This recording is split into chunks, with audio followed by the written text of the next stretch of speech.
Jeremias, no livro de Lamentações, capítulo 3, versículo 39, diz: do que se queixa, pois, o homem? Se a pergunta ficasse só aqui, e que nós começássemos uma série de entrevistas aqui, ou fôssemos ali para a praça, todo mundo ia ter as suas razões para queixar-se. De que se queixa, pois, o homem? Mas Jeremias mesmo responde: queixe-se cada um dos seus próprios pecados. Ou seja, você tem queixas, queixe-se do seu pecado. Esse é o seu problema. O pecado de Jeremias 4,18, é amargo, porque atinge até o coração. Esse amargor no pecado. Outro dia eu ouvi um decalque no carro dizendo assim: o amor vence. O amor é o que nós precisamos, e é verdade. Mas você vê que frases assim é dito pelo mundo inteiro. O mundo adora essas frases. Vamos nos amar, o amor vai vencer tudo. Mas na verdade é que essa não é toda a verdade. Os cristãos às vezes dão a mão ao mundo para dizer o amor vence, mas não é o que a Bíblia diz. Há um adendo a ser feito. A Bíblia diz que o amor vence. Foi o amor que venceu na cruz. Mas o amor que vence é um amor santo. Não tem nada a ver com aquilo que o mundo está pensando quando fala que o amor vence. E nem com aquilo que a grande parte das pessoas que se dizem cristãs estão dizendo. O amor que venceu na cruz é um amor dirigido pela santidade absoluta. É dirigido por um ser que odeia completamente o pecado. É um amor que brota do coração de um Deus transcendente, majestoso, maravilhoso, santo, puro, separado. Um Deus de infinita justiça, um Deus que ama a justiça, um Deus que odeia o mal. É esse amor, não é? Esse amor que vence é um amor que arde apaixonado, antes de mais nada, por sua própria glória. E a glória dele, ele diz: eu não dou a ninguém. Ninguém pode roubar a minha glória. E o pecado é um roubo da glória de Deus. Então Jeremias diz: o pecado é amargo, porque atinge até o coração. De todos os problemas do mundo, o pecado é o assunto mais trevoso que devia cativar os nossos corações. Todos os seres humanos deviam estar preocupados com uma coisa só: com o pecado. É por isso que Jeremias disse em Lamentações: de que se queixe o homem?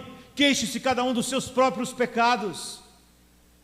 Não é ele a fonte de todos os males, mas nós nos tornamos tão familiarizados com o pecado, que nós só nos ressentimos dos efeitos do pecado: a morte, a doença, a perdição. Nós não nos ressentimos do pecado, porque o ser humano ama o pecado. O homem não regenerado ama o pecado, e ele não gosta sequer que se fale a respeito do pecado. E a igreja então não fala. A igreja fala sobre saúde, dinheiro, casamento feliz, namoro, emprego. A igreja, como o mundo, finge que o pecado não está lá, e ela quer tirar o amargor, como o mundo, tudo que o mundo faz é querer tirar o amargor do pecado, mas ficar com o pecado. Jeremias diz: não é possível. O amargor do pecado é assim, porque ele vai até o coração.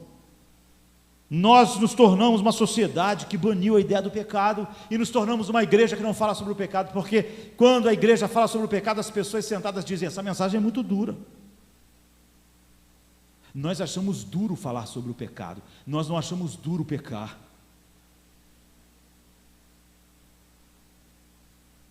Mas não é porque nós banimos o pecado das nossas mentes, e o mundo baniu o pecado, e fica tentando tirar os efeitos horrendos, o amargor do pecado, que o Deus Santo mudou também. Deus continua chamando o pecado da coisa abominável que Ele odeia. E quando eu medito na confrontação de Deus ao pecado, eu sinto o profundo amor de Deus. Ao contrário de muitas pessoas, e de grande parte dos cristãos agora, que se tornaram tão sensíveis a falar sobre o seu pecado, porque eles amam tanto o pecado, e conheceram um evangelho que não falou sobre o ódio de Deus ao pecado e a santidade, que eles acham que uma mensagem que fala sobre o pecado é dura. E eles acham que amor é não falar sobre o pecado, é falar sobre como tirar o amargor sem mexer com o pecado. Então, pastor, não fale sobre o pecado, ou as pessoas vão achar a mensagem muito dura. Mas Deus ainda odeia o pecado, apesar de nós. Apesar de nós acharmos esse assunto desagradável, duro, foi por causa dele que o Filho de Deus morreu. E não por causa de alguns pecados, mas de qualquer pecado. E nós devemos lembrar que o pecado jamais pode ser separado do pecador. Nós temos que banir essa ideia que os evangélicos colocaram na mente do mundo e das pessoas na igreja, de que Deus adora os pecadores enquanto Ele odeia os pecados. Não existe pecado fora de pecador. Essa é uma separação que você não pode fazer.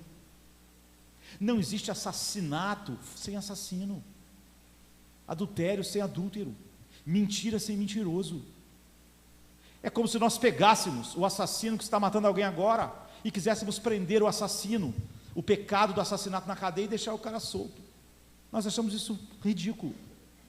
Você não tem como separar. O pecado é aquilo que o pecador faz. O pecado é a expressão do coração do pecador. É por isso que Deus não bota os pecados no inferno, bota o homem. É por isso que os demônios são lançados no inferno e não o pecado deles. Porque não existe separação entre o pecado e o pecador. Se pudesse haver, o pecado não seria um problema para o pecador. Mas o problema é que o pecado é aquilo que o pecador faz. A mentira é aquilo que o mentiroso faz. Surge no seu coração. Deus nunca odiou um ser sem pecado. É impossível. Deus nunca se irou contra um ser sem pecado. Nunca, jamais. Se o pecado for separado de uma criatura, essa criatura não tem mais nada para temer. A criatura só tem o que temer por causa do pecado. Se o pecado é separado de um mundo, o nosso mundo está condenado.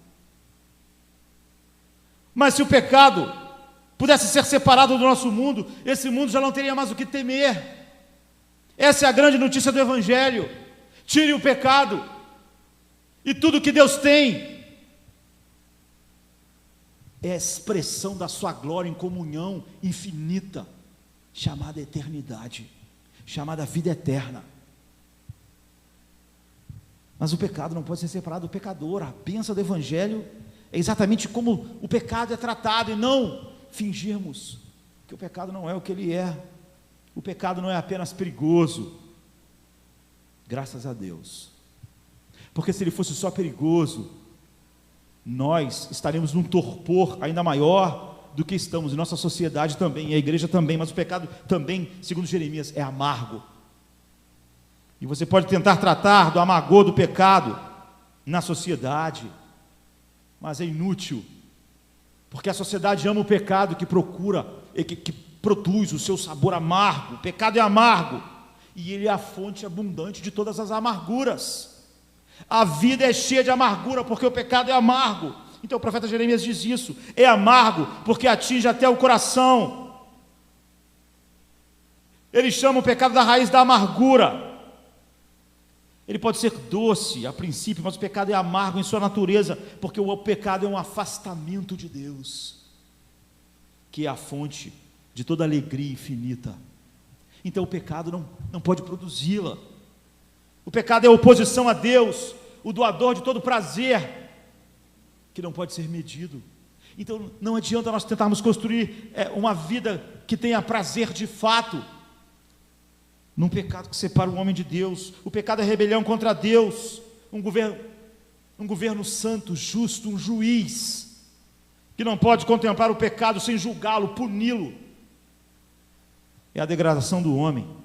Então o pecado é amargo em seus efeitos. Olhe para o mundo: divisões, guerras, confusões, doenças, derramamento de sangue, enterros, velórios, morte, ciúme, inveja, crueldade.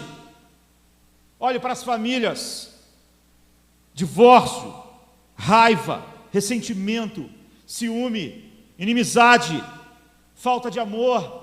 São as marcas das garras do pecado. Você não pode banir o pecado sem continuar sentindo profundo amargor do pecado. Olhe para os indivíduos, todo o sofrimento. Olhe para nossos corpos envelhecendo. Cada um de nós, cada dia mais próximo da sepultura. Olhe para nossas tristezas, olhe para as tristezas do tempo, olhe para as agonias da eternidade. São os frutos maduros do pecado. Olhe para os homens salvos. O pecado é tão terrível que mesmo nos homens salvos, olhe toda a sua peleja, combate, conflitos, choro, arrependimento, combate contra a carne, contra o mundo, contra Satanás. Cada suspiro, em cada peito, em toda a história humana, foi produzida por causa do pecado. Então qual é o problema? Porque nós queremos um evangelho que não fale sobre o pecado. Não há nenhum problema na vida, nenhum amargor, nenhuma tragédia que não tenha como fonte o pecado. Todos os gemidos, todos os corações partidos, todas as angústias, tudo é fruto do pecado.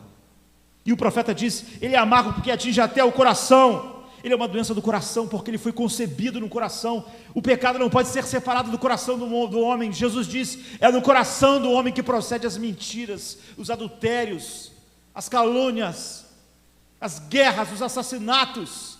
Não vem de fora. Não é terrível? A única coisa que Deus odeia é o pecado. E ele nasce no coração do homem. A conclusão é terrível, então. Na verdade, o coração do homem é a coisa mais repugnante e poluída no universo de Deus.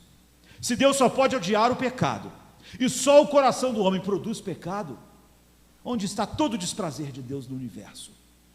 No coração do homem. Nada mais no universo causa desprazer em Deus. E esse homem não gosta de ouvir falar sobre o pecado. Sua poluição a partir do coração do homem contaminou o mundo inteiro. Olhe cada tragédia no mundo e tenha isso em mente, é o coração do homem. Mesmo aquelas que são só tragédias naturais, porque essas tragédias existem, porque a terra se tornou maldita, por causa dos nossos corações. Não há nada tão mal ou abominável na terra ou no inferno do que o mal nascido no coração do homem. Ao chegar ao coração humano, o pecado alienou o homem completamente de Deus. É o que o pecado fez. Agora o coração do homem, por causa do pecado nele, não tem nenhuma simpatia por Deus. Fale sobre a santidade de Deus, a pureza de Deus, e o homem acha que isso é duro, porque ele tem uma antipatia natural por Deus, pela pureza de Deus, pela santidade de Deus. Ele fala que o amor, mas é contanto que não seja o amor santo de Deus. Nenhum desejo de agradar lá no homem. Hoje bilhões de pessoas acordaram, a não ser homens regenerados. Ninguém acordou hoje pensando, como eu posso agradar a Deus? Como eu posso ter um dia que manifeste a sua glória? Não há nenhum medo em ofender a Deus nos homens. O ser humano acorda e não tem medo de ofender a Deus. O homem tem medo da punição, mas ele ama o pecado. No coração do homem não há nenhuma paz estabelecida. Por isso que clamores por paz não surtem efeito. Não há calma santa nos nossos corações naturais, a não ser no homem regenerado. Não há nenhuma satisfação tranquila. Há paixões, que a Bíblia chama das concupiscências, as paixões do pecado. Há desejos a serem satisfeitos, e o homem acorda para esses desejos. Há uma consciência contaminada, uma vontade depravada, um entendimento obscurecido, uma memória.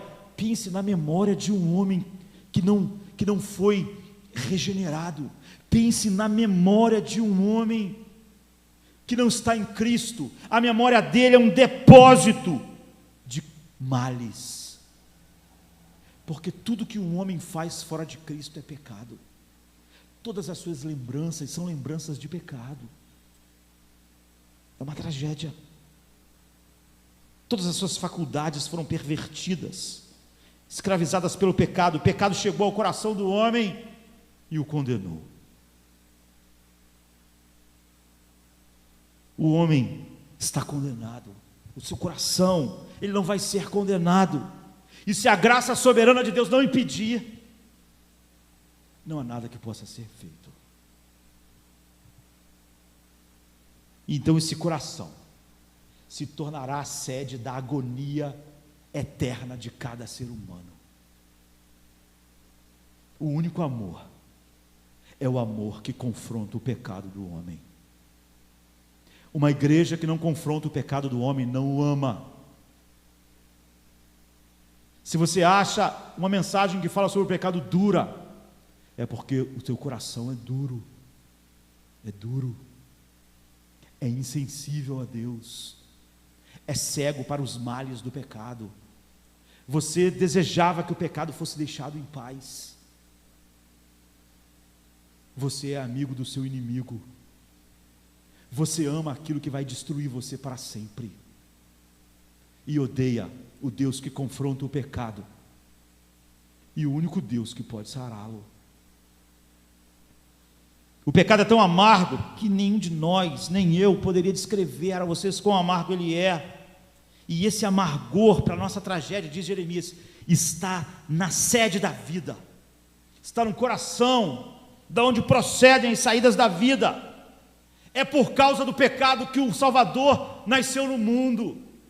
A igreja não tem outra mensagem. A Bíblia diz, o seu nome será Jesus, porque ele salvará o seu povo dos seus pecados. Ele é o Salvador do seu povo, de seus pecados. É disso que ele veio nos salvar, dos nossos pecados.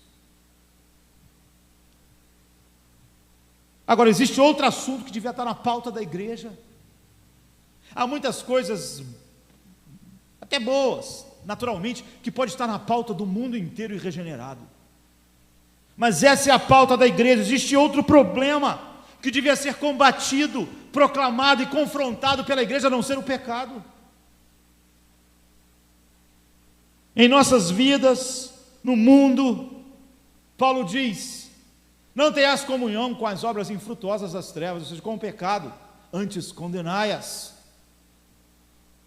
Então Jeremias 4,18 diz, é amargo porque atinge até o coração. Agora eu quero mostrar a vocês o amor de Deus. Muitas pessoas pensam que o amor é não confrontar o pecado. Cada vez que o homem é confrontado com o pecado, ele naturalmente age mal, reage mal. Mas eu vejo em cada confrontação de Deus ao pecado como o mais sublime ato de amor, misericórdia e compaixão. E quando Deus confronta o pecado em nós, essa é a verdade. Então eu queria meditar no tempo que nós temos em Gênesis 3:9. É a primeira confrontação do pecado que existe na história humana. A maioria das pessoas não iam gostar, iam ficar chateadas, iam achar duro. Eu vejo algumas coisas, vou falar de 4 coisas. Gostaria de falar de mais nessa confrontação, mas espero que dê tempo de nós falarmos a respeito disso. A Bíblia diz em Gênesis 3:9, e o Senhor Deus chamou Adão e disse-lhe, onde estás? Esse é um texto maravilhoso para nós expormos a doutrina da graça de Deus. Em todas as páginas da Bíblia, tudo que a gente vê em cada página é a graça de Deus. O homem pecou contra Deus. O pecado aliena o coração do homem de Deus. O que nós esperávamos? O homem estava no Éden, pecou contra Deus. Deus encheu o homem de bens. Nós esperávamos que esse homem, quando pecou contra Deus, caísse de joelho, não é? Chorando, desesperado, triste, dizendo, meu Deus, eu pequei contra ti, onde tu estás? Eu estou em agonia, eu fiz a única coisa que não podia fazer, eu quero me prostrar aos seus pés, Eu quero pedir misericórdia se for possível. Eu sei que tu me colocou nesse paraíso adorável. Eu sei que tu me cobriu de bens. Eu sei que tudo que eu sou vem de ti, a minha vida é um dom. A minha existência é um dom, a minha consciência é um dom. Eu agi perversamente, eu agi voluntariamente, eu fiz a única coisa que tu disseste para mim não fazer. Eu fui mau, eu agi perversamente. Eu devo morrer. Tu disseste para mim que no dia que eu fizesse isso eu devia morrer, e é justo que tu venha agora aqui e retire de mim a vida, tire de mim tudo. Eu não vou reclamar da pena, eu acho a pena justa, não há desculpas, mas se tu tiver misericórdia, eu apelo para a tua misericórdia. Eu não tenho nenhuma desculpa, eu não tenho justificativas. Mas não foi isso que aconteceu, queridos. Adão, depois de pecar contra esse Deus, ele fugiu de Deus. Paulo diz: não há ninguém que busque Deus. O pecador não vem a Deus, Deus vai até ele. O nosso texto não é: meu Deus, aonde estás? O nosso texto é Deus vindo e dizendo: Adão, onde você está? Deus vem ao homem, o homem nunca busca Deus. É isso que o pecado fez, aliena o homem de Deus. Apesar de todas as doutrinas, de que o homem tem livre-arbítrio, nenhum homem jamais voltou para Deus. Nenhum homem que diz que é livre, e que se quisesse não pecava, e que viveria uma vida santa, que é simplesmente uma questão de escolha, nunca em toda a nossa história, desde o Éden, jamais o homem fez isso. É porque na verdade é o que a Bíblia diz: o homem não é livre de nada. É a loucura do pecado que diz para o homem escravizado: você é livre. Contra toda a realidade. Nós não precisamos nem das afirmações claras bíblicas. A Bíblia não ensina o livre-arbítrio, não é? Mas não precisávamos de todo o ensino bíblico mostrando a escravidão do homem. Era só olhar o óbvio. Se nenhum homem voa, nós chegaremos à conclusão de que o homem não voa.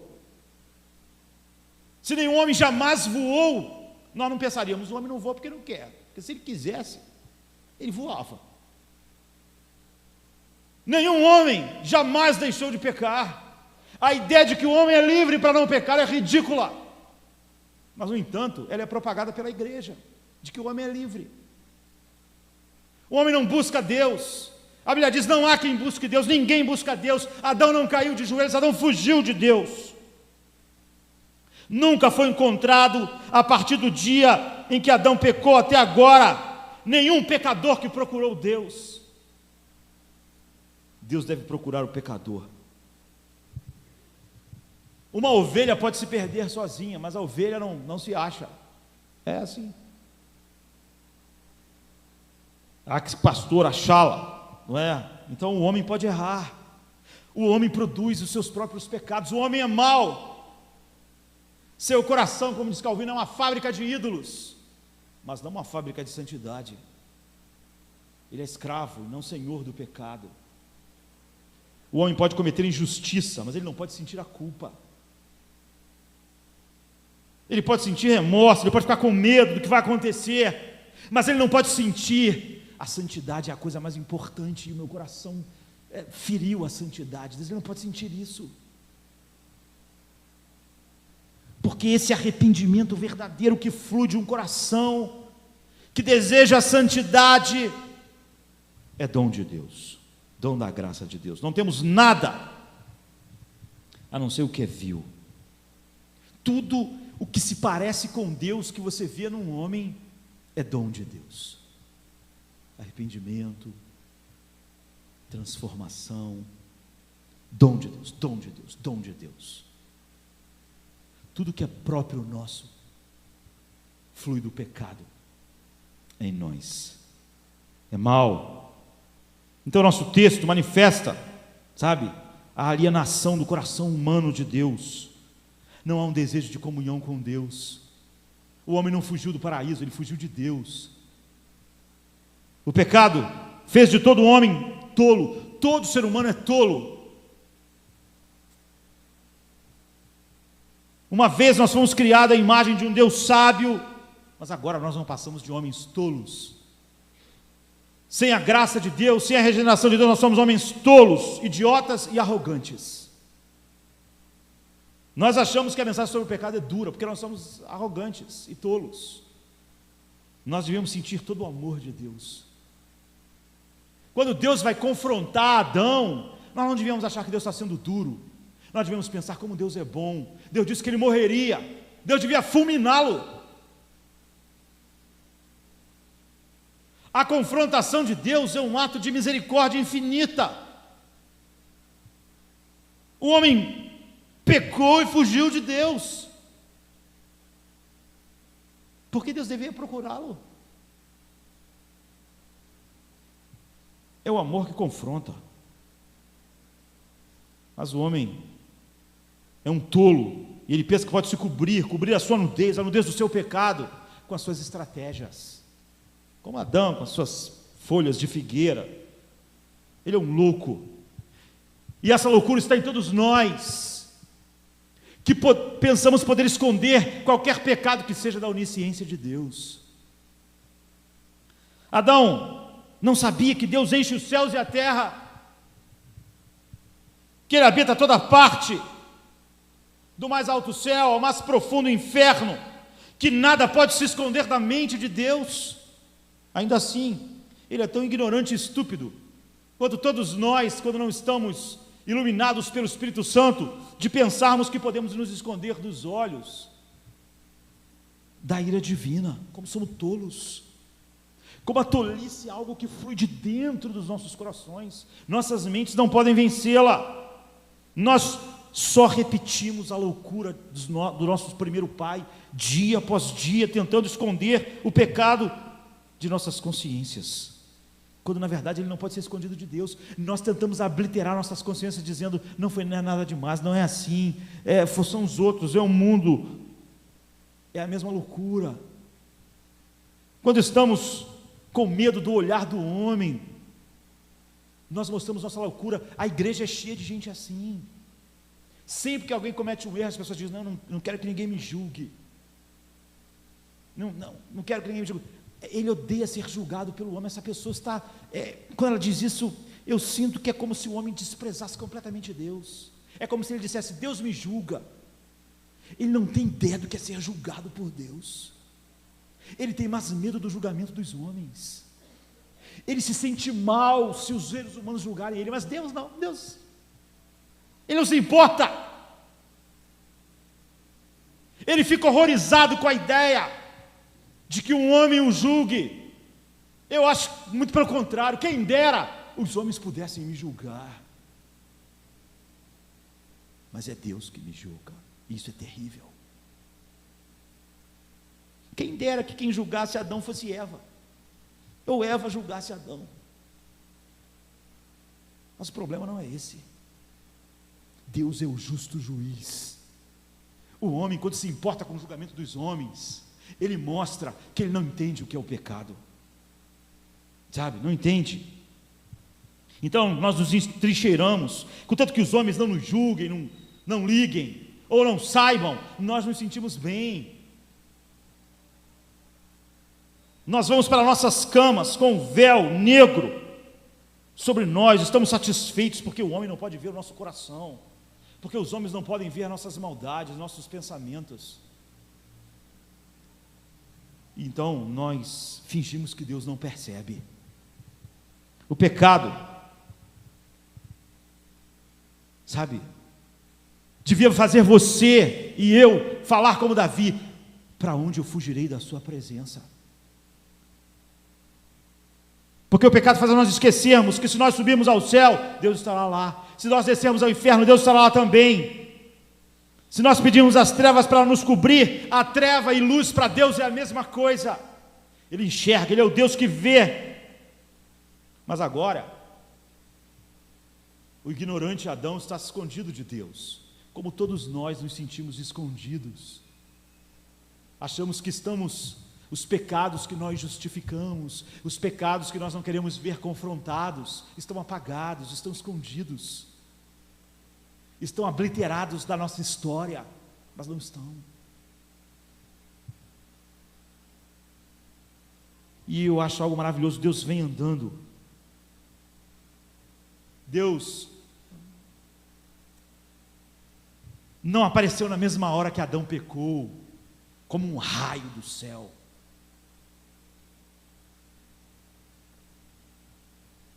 A ira de Deus não é um descontrole, queridos.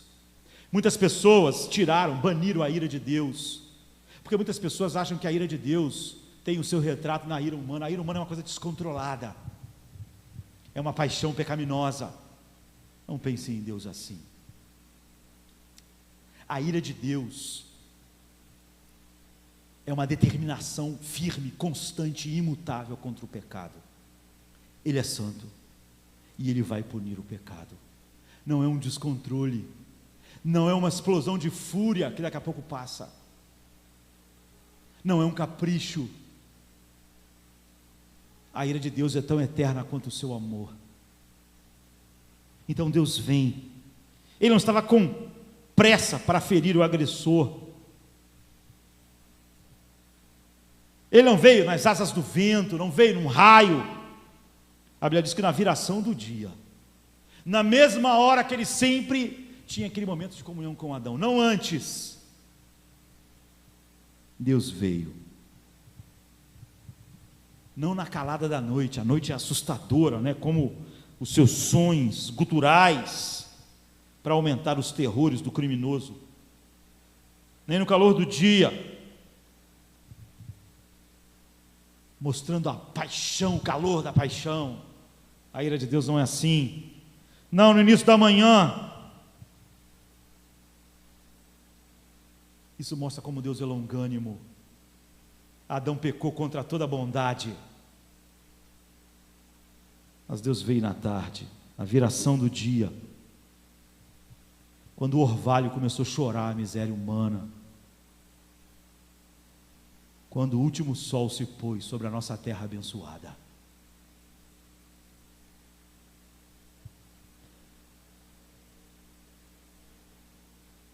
Aquele foi o último dia sem uma terra amaldiçoada.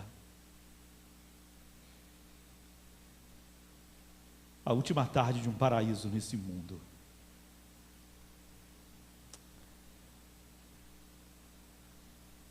Deus veio ao homem e Adão fugiu.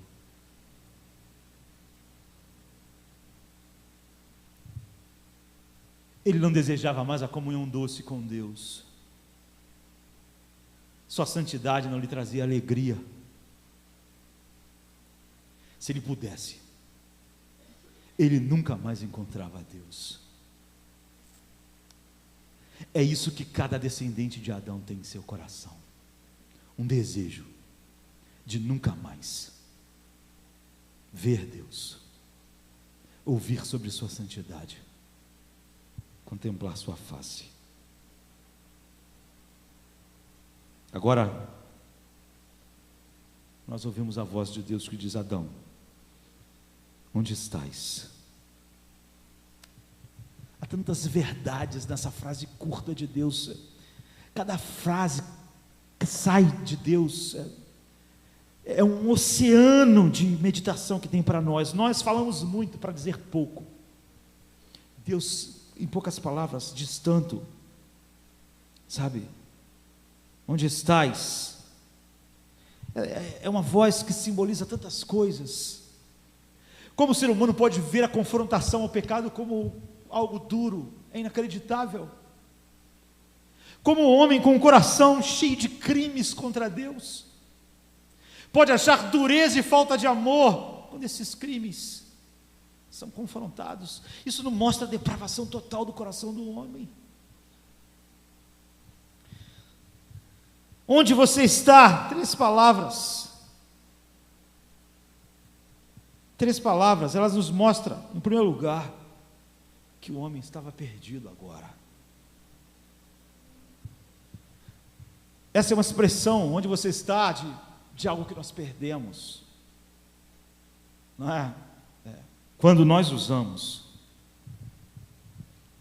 nós não sabemos onde uma coisa está mais. Quando nós não sabemos onde algo está, nós perdemos. Certa vez meu filho meio que se apartou de nós num shopping. Dá um desespero no coração. Não é? Outro dia eu estava vendo pais que perderam uma criança numa montanha, num lugar lindo, eles estavam passeando, mas no momento em que aquela criança se perdeu, todo mundo começou a gritar onde ela estava. Mas como Deus sabe exatamente onde tudo está, isso fala sobre uma perdição no sentido mais terrível, não é? Mais terrível do que a ideia de perdido tem para nós, porque não é que eu te perdi, você está perdido, completamente perdido. Mas eu ouço aqui também uma grande misericórdia. Eu vejo a misericórdia de Deus em cada confrontação ao pecado, cada reação dura, quando o homem acha isso duro, uma mensagem dura, uma palavra dura, é de estarrecer os nossos corações, os céus. Porque Deus simplesmente não deixou o homem perdido, Ele deixou todos os anjos perdidos.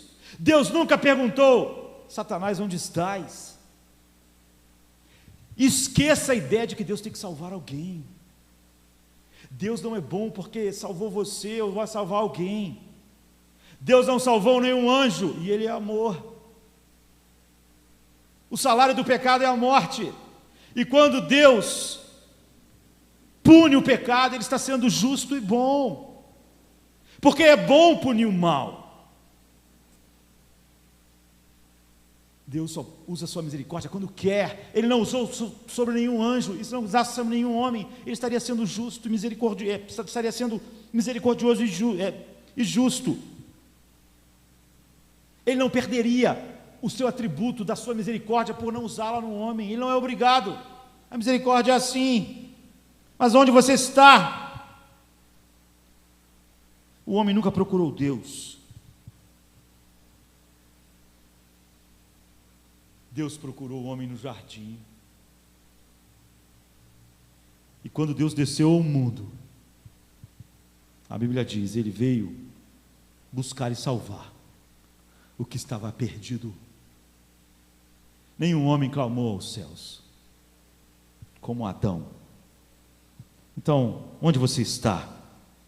Deus poderia ter tirado um raio, queimado as árvores, expor a sua nudez, reduzir a cinza as suas mentiras, mostrar seu olhar furioso. Aqui está você, rebelde. Como você ousou, traidor. E o inferno podia abrir sua boca e engolir ele, e todos nós, e Deus não estaria fazendo nada que não é compatível com o seu caráter puro, santo e bom. Mas Ele disse: onde você está? Isso pode ser usado de várias maneiras, e alguém já sinalizou lá que meu tempo foi nessa breve, longa introdução. Em primeiro lugar, isso nos mostra o onde estás de Deus, a confrontação. Em primeiro lugar, ela desperta a consciência. Quando Deus usa para este propósito, porque em primeiro lugar o pecado embrutece a nossa consciência. Adão não caiu de joelhos, Adão não sentiu o seu pecado, Adão sentiu só medo das consequências. Para Adão seria muito bom se Deus nunca mais aparecesse e o paraíso continuasse maravilhoso, porque o pecado é um veneno que mata nossas consciências, é uma droga para as nossas consciências. O pecado mata o pecador, como o frio mata as pessoas que se perdem na montanha, Como alguém morre de frio, queridos, ele vai sentindo cada vez mais sono, não dor terrível, até que ele fica num torpor, dormindo, e enquanto ele dorme, a morte fecha a cena sobre ele. É assim que o pecador está indo para o inferno. O pecado gerou um torpor em sua mente. Ele está dormindo na beira do abismo. A confrontação é um ato de amor que pode despertar a consciência, despertá-lo, assustá-lo da sua letargia, para que o homem abra os olhos para o seu perigo. Ele já devia estar no inferno. Spurgeon diz: se o homem está vivo e não no inferno, ele já devia agradecer a Deus. Ele já não tem nenhuma razão mais para reclamar, para murmurar. Qualquer homem que não está no inferno já tinha razão para estar sendo grato. Mas o pecado causa essa letargia. Então a confrontação ao pecado é um ato de amor de Deus. Deus não tinha que perguntar a Adão: onde estás? A confrontação ao pecado é o amor, não é uma mensagem dura. Como um médico me disse na UTI esses dias, para mim, a pessoa que estava ao meu lado, o Jorge, ele disse: vocês dois sejam gratos por estarem nessa UTI. E o Jorge perguntou assim: por que, doutor? Ele disse: porque o coração normalmente não avisa. Poucos corações avisam antes. Eu sou cardiologista há 40 anos, e coração mata, não avisa. As pessoas que ouviram o aviso do coração como vocês devem ser gratos, porque não é isso que ele faz. Então todas as pessoas como vocês, que o coração se dignou em avisar que tem problema, sejam gratos, porque o coração não avisa. É raro demais ele avisar. Então, não ache dura a confrontação ao pecado, é amor, sabe? Porque a confrontação pode, se Deus tiver misericórdia, despertar a consciência. Agora, Deus perguntou: onde você está, Adão? Isso devia agitar as profundezas do seu espírito, acordá-lo. É como se Deus estivesse dizendo para Adão e para todos nós, para cada pecador no mundo: olhe para você, você está nu, você é um estranho para Deus, você está tremendo na presença do Criador, você foi criado para a minha glória, você devia estar com o coração cheio de gozo e alegria, por eu estar aqui, mas agora você está nu, você é um miserável. É isso onde você está, Adão. Você está com o coração duro, você está com uma vontade rebelde, caído. Eu te criei um ser santo, mas agora você é imundo aos meus olhos. Seu coração é a coisa mais imunda do universo inteiro. Onde você está, Adão? Você está perdido. É isso.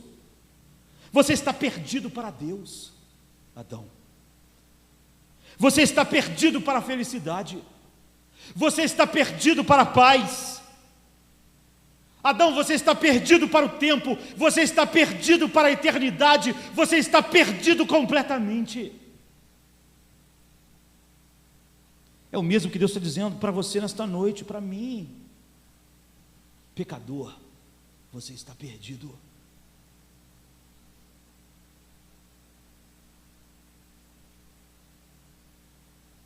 Como é que um pecador pode ser insensível a essa ruína? Como é que a igreja pode ter outra mensagem para este mundo? Como é que Deus poderia chegar no Éden com outra mensagem? Deus falaria com Adão como ter um feliz casamento com Eva. como conseguir fazer uma vida boa em meio aos seus pecados.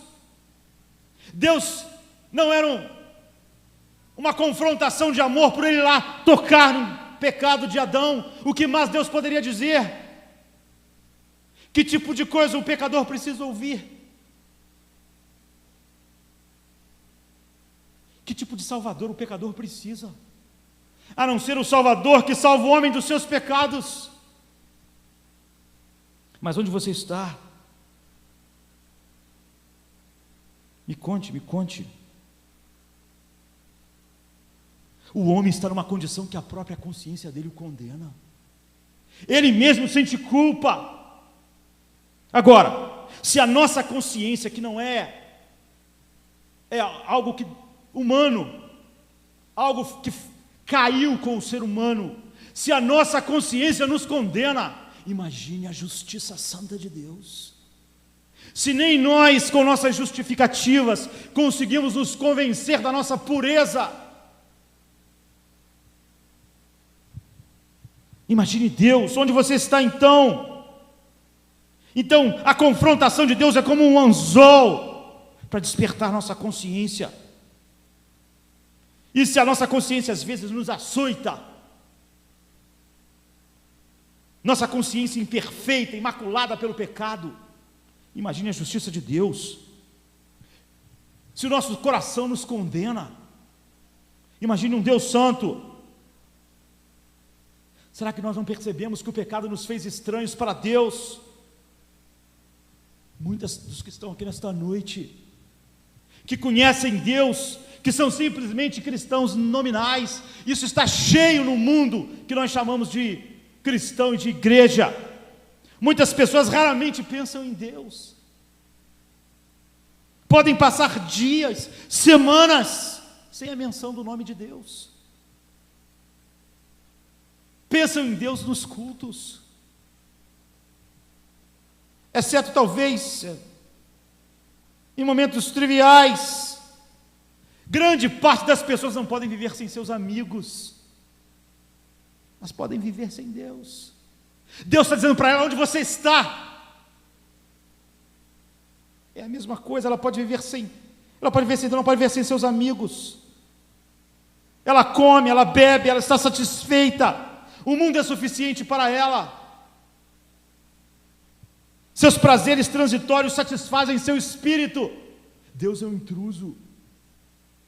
Às vezes o intruso necessário para acalmar um pouco a sua consciência, prestando um cultinho a Ele. Ele não pode viver sem seus amigos, sem seus companheiros, mas ele pode viver sem Deus. O homem foge de Deus porque é seu inimigo. Adão agora não lembrava mais das tardes de comunhão com Deus. Ele fugiu, como nós fugimos, sabe? Não para trás de árvores, fugimos para o nosso entretenimento, fugimos para as nossas diversões, fugimos para aquilo que o dinheiro pode nos dar, fugimos para a nossa saúde. Talvez quando essas árvores caiam e a gente não tenha mais como cobrir nossa nudez, nós pensemos em como Deus pode nos ajudar a nos esquecer dele melhor, nos dando coisas. Essa é a posição lamentável da criatura. A criatura tem medo do seu Criador, ou se não tem medo, tem um profundo desinteresse. Você foi feito para glorificá-lo. Adão foi feito para glorificar a Deus, foi feito para se alegrar em Deus, foi feito para se deleitar na sua presença. Mas parece que você não ama mais a comida que devia sustentá-lo. Essa semana meu filho parou de comer, ficou sem vontade de comer, e que nós pensamos? Ele está doente. Está doente. Deus é o alimento da alma. Fome e sede de Deus é a única evidência de que uma alma está viva. Porque em todo ser vivo, fome, sede é inexorável. Um homem que foge de Deus, ou um homem que tem um desinteresse, Deus está morto. Lembre-se, Deus chega lentamente mas Ele está irado. A calma não deve nos enganar. A longanimidade. Todos os mandamentos de Deus como armas estão apontadas para o homem, como flechas no arco, prontas para serem disparadas. Todas essas leis dizem, eles merecem morrer. Será que o homem se sente confortável? Não é porque a consciência do homem está morta que ele se sente confortável assim. Se você vivesse todo dia com um machado no seu pescoço, você viveria confortável? Se você não voltar para Deus. João Batista, olha, o machado está posto à raiz da árvore. Então por que o homem não está tremendo? Porque sua consciência dorme. E a confrontação do pecado de Deus, antes de mais nada, é a misericórdia falando à consciência do homem.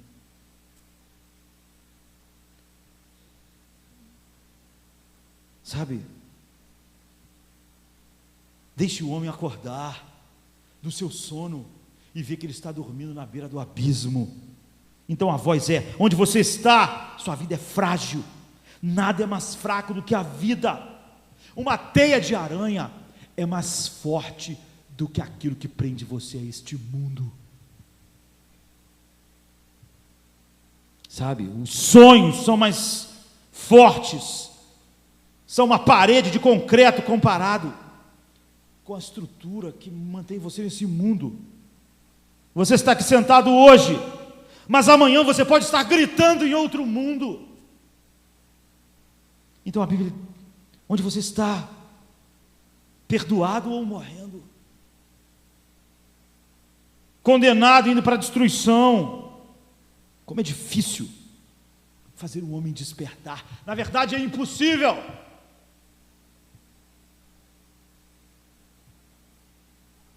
Porque o homem, ele gosta de dizer: me deixe sozinho com o meu pecado.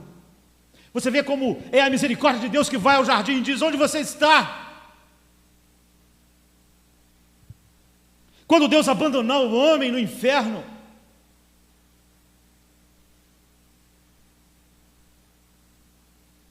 desde o início era o que o homem queria, estar longe de Deus para sempre. O inferno não é só a consequência do que o homem fez, é a ira de Deus. Essas duas coisas juntas. Agora, se nós temos medo das coisas, por que não temos medo disso? Porque estamos mortos. Quando o médico diz para você: olha, eu estou vendo aqui um negócio no seu exame, ih, tem uma mancha aqui no seu fígado, acho que é um tumor. Pronto. Você não diz: que médico chato, duro, eu não ligo, vou tomar sorvete. Não, queridos, o homem começa a ficar ansioso, ele começa a pensar: a vida acabou, meu Deus, e agora meu fígado tem um tumor, meu coração está entupido, tem um troço no meu cérebro. O homem fica ansioso, ele não consegue dormir de noite. Ele começa a pensar na vida, na família. Mas quando diz: sua alma está morta, ele nem liga. É isso. O pecador, se falar para ele: você vai perder seu emprego, o cara tem uma síncope. Teu salário vai diminuir, o cara tem que tomar remédio. Ele não consegue mais ter paz. Mas diga a ele: sua alma está perdida, você está alienado de Deus. E ele dá um bocejo. Então a confrontação ao pecado é uma expressão do amor de Deus. É um grito para a consciência do homem: você está perdido, você está arruinado, sua ruína não tem fim. Pecador, onde você está? Essa é a primeira coisa. A segunda, meu tempo já acabou. Onde você está? Onde você está, Adão? Sabe? É Deus dizendo ao homem: o que você é agora? Eu te criei um pouco menor do que os anjos. Eu te coloquei sobre o domínio de todas as coisas aqui neste mundo. Eu coloquei tudo sob os seus pés, as aves do ar, os peixes do mar. Eu te dei um jardim de delícias para ser teu lar. Eu te honrei com a minha presença. Eu me dignei ter comunhão contigo. Eu pensei em seu bem-estar. Tudo que eu fiz era bom, e tudo era bom para você. A lua não te machucava de noite, nem o sol. As árvores te davam comida, o ar enchia os seus pulmões. Eu só disse que você não tocasse em algo, que você me honrasse como Senhor. Mas onde você está? Escondido como um ladrão, um rebelde, um traidor. Você pecou, Adão, e agora você é um pecador. Você não é livre, você é um escravo. Você não tem como sair de onde você está. Eu agora sou o seu pavor. Eu que era a sua delícia. Para muitos e para todos os homens, assim Deus está dizendo. Você pode pensar, Deus deu muita coisa a Adão. Deus deu muita coisa a todos nós. O que Deus disse a Adão, Ele pode dizer a cada homem de maneiras diferentes. Por exemplo, Ele pode dizer a vocês: um dia eu dei a vocês um lugar onde vocês ouviram a verdade. Eu cobri vocês com a minha verdade. Por anos vocês ouviram a verdade. Deus pode dizer para mim: eu te dei uma mãe que te criou e falou de você a meu respeito desde a sua infância. Eu te dei um pai que te ensinou sobre a verdade. Eu te dei um pastor que pregou a verdade. Eu te dei a minha palavra. Eu falei a sua consciência. Qual é a sua desculpa? É isso que ele estava dizendo a Adão. Eu te levantei da cama durante anos. Durante anos que eu devia te destruir, eu te dei vida. Fiz seus pulmões funcionarem. Te dei dia após dia. Para você repetir suas blasfêmias contra mim. Eu te cobri de misericórdia como um rio, como os rios do Éden. Cada vez que você abriu os olhos pela manhã, eu te dei olhos para você enxergar a minha bondade. E cada dia de todos os anos, tu devia ter aberto os olhos de manhã e enxergado: Deus é bom para comigo. Mas você não fez isso. Cada noite eu te ajudei a chegar ao fim do dia. Você devia ter visto: Deus me fez chegar até aqui. A sua cabeça estava indefesa contra a minha ira. Toda a minha lei dizia que você devia morrer, mas eu multipliquei seus anos. Onde você está? E agora? Mas você esqueceu meus mandamentos. Você detestava a minha pessoa. Você achava a minha verdade dura. Você rejeitou as doutrinas da graça. Isso é pior que rejeitar o Éden. Meu filho morreu no seu mundo.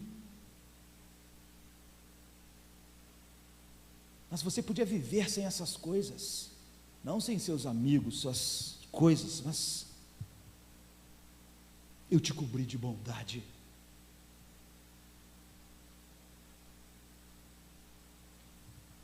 Como o homem tem reagido a tanta bondade, queridos? O homem tem repetido a loucura do seu pai. Onde você está? Onde você está?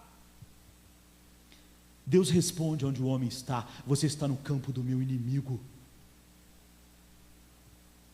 Você está do lado de Satanás. Você está do lado da serpente. Você achou as palavras dela mais doce que a minha. Você confiou nela e não em mim. Eu te dava vida, mas você estava do lado da serpente. Deus está dizendo para todos os pecadores, e quer que cada um de nós, se realmente fomos salvos pela graça, imaginemos quão grande salvação nos alcançou. Quando Deus confronta o pecado, quando a mensagem é sobre o pecado, é uma mensagem de amor. Deus aqui, em Gênesis 3:9, está mostrando um amor infinito. Leia novamente onde você está. A serpente, Deus está dizendo, diria que você seria como eu, que você seria um Deus. Olhe para você nu e miserável, você é como eu. Você pensou que ao me desobedecer, você seria glorioso, você é glorioso, indo para a sepultura. Seus filhos vão carregar o seu caixão, seus filhos vão chorar na sua sepultura, isso é glorioso. O pecado disse que você seria o senhor da sua vida, que você era livre, você está indo para o inferno, isso é glória. Qual o conhecimento? O pecado, a serpente te disse que você conheceria como eu conheço, que você teria um entendimento. Aonde esse conhecimento te levou, Adão? Te levou até o inferno. Onde estão as honras? Onde você está nu e escondido? Em vez de vestido como anjos, você está nu. Em vez de glória, você tem vergonha. Em vez de perfeição, você é imundo. Adão, onde você está? Pecador, onde você está? Você que diz que é salvo, mas que trata a salvação como se fosse ninharia, que não faz você vibrar cada dia pela presença gloriosa da comunhão, da beleza de Deus. O pecado lhe disse que você teria prazer, você gostou do fruto, mas olha o amargor, até o seu coração. O pecado disse, vai ser tudo muito bom, mas onde estão vocês? Tantos pecadores mais degenerados, como aquele homem que se acha uma pessoa de respeito, sem exceção, todos. Em terceiro lugar, o onde está de Deus fala, como você chegou até aí? Chegou sozinho. É como se eu estivesse dizendo para Adão, se você estivesse de pé, Eva não poderia lhe derrubar. Se seu coração estivesse em mim, nada poderia lhe derrubar, nem a serpente. Você seria surdo aos seus encantos, mas agora onde você está, você trouxe sobre você a sua ruína. É isso, não é a serpente, não é a mulher, você fez isso. Pecador, não coloque a culpa em alguém. Homens que chegam perto de Deus e tem uma justificativa sequer para um pecado, não entendeu nada e nem está sendo conduzido pelo Espírito Santo. Gente que vai pedir perdão a outra, mas olha, eu peço perdão, eu sei que eu estou errado. Não, você também fez isso e aquilo, essa pessoa não entendeu nada ainda. O pecador, sabe, escravizado, não pode ser separado mais do seu pecado. O pecado é uma coisa que nós criamos em nossos corações. A única coisa que o homem criou de fato foi o pecado. Ele não pode ser separado dele, nunca mais. O pecado é uma criança que nasceu no nosso ventre. O pecado foi gerado por nós. Você não pode lançar seus pecados na conta de outro. Nós somos condenados no pecado de Adão, mas nós cobrimos nossa vida com pecados. Nunca fale da depravação, o homem é totalmente depravado, mas isso não o desculpa, isso só mostra como ele é mau. Enquanto Deus é bom para com ele durante anos, anos a fio, se somos pecadores, não há uma desculpa para nós. E quando nós morrermos, nossa culpa estará sobre nós. Esqueçam os outros, esqueçam o diabo, esqueça qualquer coisa. Sabe? Você deliberadamente, cada pecador deliberadamente foge de Deus, foge de Deus. Eu gostaria de poder despertar o homem do seu sono, mas não posso. Acho ridículas estratégias para converter pessoas. É um deboche sobre a verdade, sobre a situação do homem. O pecador não pode ser despertado por nós, a não ser que Deus o desperte. O chamado geral de Deus faz todas essas coisas. Desperta a consciência, mostra ao homem o que ele é, tira todas as desculpas, confronta o homem, mas o homem sempre vai fugir para o seu refúgio falso, cobrindo a sua culpa. Essa voz de Deus, onde estás?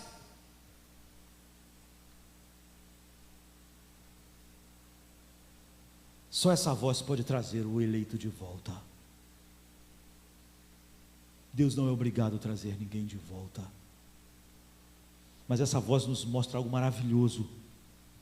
Não importa onde está,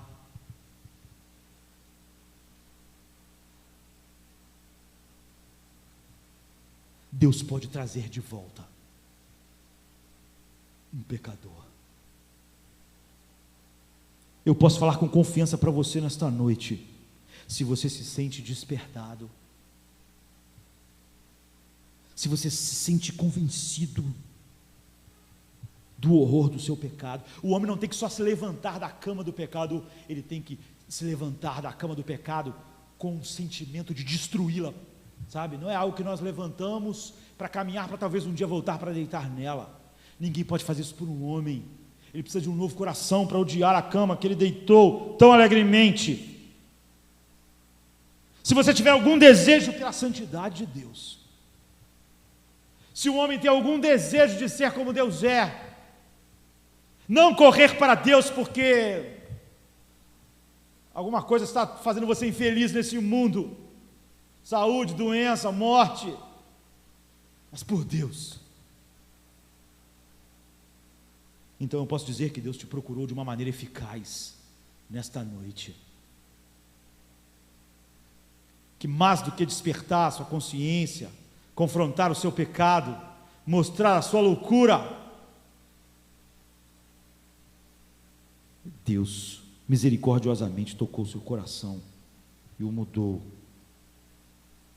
Porque se um homem busca a Deus, Deus o buscou antes. Deus o achou e o transformou. E o que a Bíblia diz, que não importa onde um filho de Deus, onde alguém que Deus deu a Cristo está, ele pode estar na porta do inferno, Deus há de achá-lo. Jesus diz: eu dou a vida eterna às minhas ovelhas, e elas nunca irão se perder. Eu as buscarei, e ninguém pode tirar das minhas mãos. O homem pode estar nas portas do inferno, o diabo pode usar todas as suas estratégias, Deus vai ter aqueles que ele chamar eficazmente, e nada pode impedir Deus. Você pode responder a Deus: Senhor, eu estou num lugar que eu não posso fazer nada por mim mesmo, mas Deus vai dizer: eu vim te buscar. Eu sei que você não pode fazer nada, mas eu posso fazer tudo. Nada é impossível para mim. Alguém que de fato foi trazido pelo Espírito Santo ao convencimento do pecado, soberanamente ele pode dizer: Senhor, eu estou num lugar onde a lei me ameaça, onde a justiça pesa sobre mim, pede a minha morte, e ela está certa, porque quem foi chamado por Deus eficazmente chega a essa conclusão: ela está certa, eu mereço morrer. E Deus vai dizer: olha, eu respondo às ameaças da minha lei, não dizendo que eu não estou irado, mas colocando a minha ira sobre o meu filho para te resgatar. O homem assim pode dizer: Senhor, eu estou num lugar que eu não sinto forças, eu sinto um desejo de viver para ti, mas eu sinto que não há nenhum poder em mim. Mas Deus diz para esses homens: Eu vim te buscar, e eu vou te dar arrependimento, eu vou te dar poder para viver uma nova vida. Você não tem nada, mas o arrependimento é um dom, a remissão dos pecados. Eu vou te salvar pela minha graça. Você vai se arrepender, porque eu lhe darei um coração para se arrepender. Porque na verdade o homem que age assim, já recebeu o coração de Deus, já foi regenerado por Deus para isso. Ele pode dizer: mas Senhor, eu não posso acreditar que Tu possa me amar e me salvar depois de todas essas coisas. É assim que o homem age. Quando ele de fato transformado, ele pode dizer: Senhor, eu estou num estado tal que as minhas orações não podem ser aceitas por Ti. Como eu poderia pedir algo a Ti?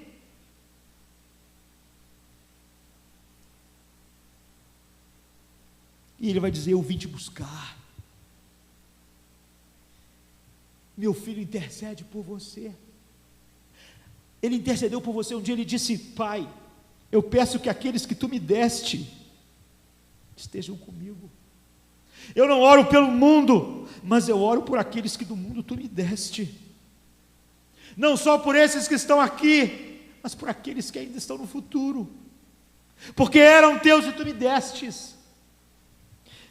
Você não pode orar realmente. Eu não ouviria sua voz, pecador, mas meu filho orou por você. O pecador que realmente foi levado pelo Espírito Santo a clamar por Deus, ele vai dizer: você sabe que eu sou um desgraçado, pobre, cego e nu.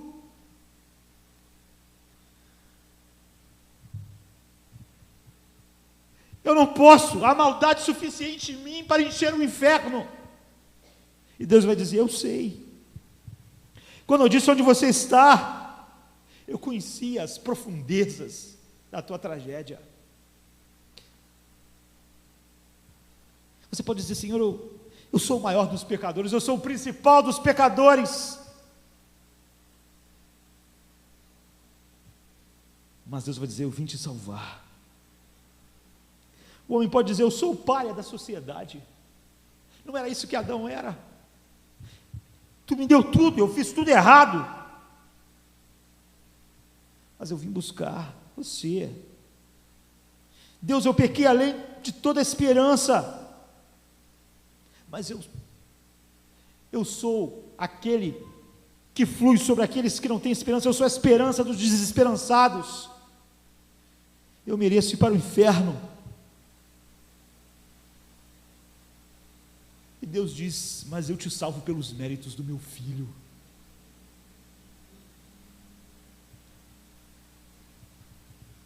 Se você está consciente disso, então Deus te chamou. E se alguém foi chamado assim, para sempre, ele vai viver para engrandecer o Deus que o chamou. Paulo diz: o amor de Cristo nos constrange. Nós vivemos para Ele, sabe? Eu não posso pregar nesta noite como eu deveria, mas agora eu quero encerrar dizendo: se você não sente nada disso, se quando você é confrontado pelo pecado, você fica achando a mensagem dura, não importa se você é um crente nominal, batizado, e vive na igreja há anos, a voz da justiça de Deus vai te chamar um dia, sabe? Onde você está, não vai haver mais a sua sensibilidade, a santidade de Deus, a odiar, ouvir falar sobre o seu pecado, em vez de você próprio bater no seu peito e dizer: ser propício a mim, pecador. Então a palavra de Deus será: prepara-se, ó Israel, para te encontrares com teu Deus, porque Deus é longânimo.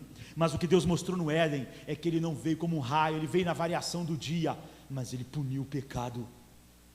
O que Deus quer nos mostrar é o seguinte: eu sou tardio, mas eu jamais deixo cair uma palavra minha. Eu disse que o homem morreria, eu disse que a terra seria amaldiçoada, eu disse que toda a descendência dele iria cair com ele, e é isso que Deus fez. Deus estava nos mostrando que Ele não brinca com o pecado. Ele não disse: eu disse que não podia comer do fruto, mas vocês foram desobedientes, mas dessa vez eu vou deixar passar. Deus odeia o pecado. Essa é a verdade final que fica clara. Deus sempre vai achar o homem, e todos os homens estão indo em direção a Deus. Eu podia dizer, e vocês podem achar estranho, que todos os caminhos levam a Deus, todos os caminhos levam a Deus. Você pode dizer: mas Jesus não é o único caminho. É o único caminho que você pode achar Deus como seu amigo. Mas todos os caminhos levam a Deus como seu inimigo. Todos os homens vão achar Deus. Todos os homens por fim vão estar sozinhos, nus, diante de Deus. Todos os homens estão indo inexoravelmente em direção a Deus, que está dizendo: onde você está? Venha à minha presença. E quem chegar na presença de Deus fora de Cristo, quem não tiver sentido o seu pecado, quem não tiver tido ódio do pecado, em vez de ter tido, se sentir mal quando o pecado é confrontado, terá que encontrar um juiz um dia. É isso. É a verdade de Deus. Deus vai dizer agora: se cinge os teus lombos como um homem, como ele falou com Jó. E agora você vai me ouvir. Você vai contemplar a face que você teme. Acabou o tempo da fuga. Deixei você fugir por 30, 40, 50, 60 anos, mas agora acabou. Agora você vai me encontrar como seu inimigo. Agora você vai conhecer a minha ira. Tardia, longânima. O Evangelho é uma bênção. O Evangelho confronta o pecado. A Bíblia diz que Jesus saiu pregando a remissão dos pecados, o arrependimento. Isso não é uma mensagem dura, porque o homem merecia ser abandonado por Deus. E o homem é, por fim, abandonado por Deus. Se Deus nos confronta, ainda há. Essa é uma expressão de amor profunda. E se nosso coração responde a essa confrontação, como Davi, por exemplo, quando Natan disse: você, esse homem, Davi, você pecou. Davi não disse: mas Betsabá foi culpada, você... Porque as pessoas gostam de fazer isso para fugir do seu pecado. Eles normalmente gostam de olhar o pecado de quem está confrontando elas. Como na terra só tem pecador, ele acha que ele pode esconder o pecado dele assim. Natan disse: Davi, você, esse homem. Davi podia dizer: mas você também peca, Natan. Você pensa que você é santo? Mas eu não sei que você também peca. Mas Davi disse: é verdade, eu sou esse homem. Eu pequei contra Deus. Eu pequei, eu fiz o que era mal aos seus olhos. Quando o homem está arrependido, é assim que ele age. E se você se sente assim, então você não sou o chamado geral de Deus, mas você foi escolhido por Deus na eternidade para Ele mostrar sobre você a sua misericórdia. Vamos ficar de pé. Vamos honrar, louvar a Deus. A confrontação de Deus é uma manifestação de amor e de misericórdia e de longanimidade. Vamos